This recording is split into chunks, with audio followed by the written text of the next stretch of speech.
आमच्या नावाचा ध्यास लागतो तो शुद्धीत राहत नाही. आमच्या नामाची गुंगी, आमच्या नामाची धुंदी तर सर्वस्वी आमचा होऊन जातो.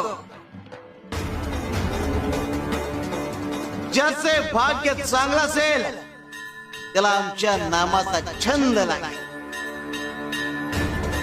आणि त्याच्या मुखात सतत नाम जप असेल. आमच्या नामाची गोडी निर्माण होईल. ध्यानी मनी स्वप्नी ही नाम संजीवनी वदनी असेल. त्याला निरंतर सुखाची प्राप्ती होईल. तसं मधाचं सेवन करण्यासाठी भ्रमर कमळ फुलात गुंतून पडतो आणि अत्यंत आनंदाने आणि आदराने मधाचा आस्वाद घेतो. आमच्या भक्ताचे मन आमच्या नामाचे ध्यान लागून उच्च पातळीवर स्थिर होते. मन नामात एकाग्र होईल. त्याची चंचलता नाहीशी होईल आणि त्याचे उन्मन होईल. अरे नामस्मरण हेच प्रपंच व परमार्थ साधण्याचे साधन आहे.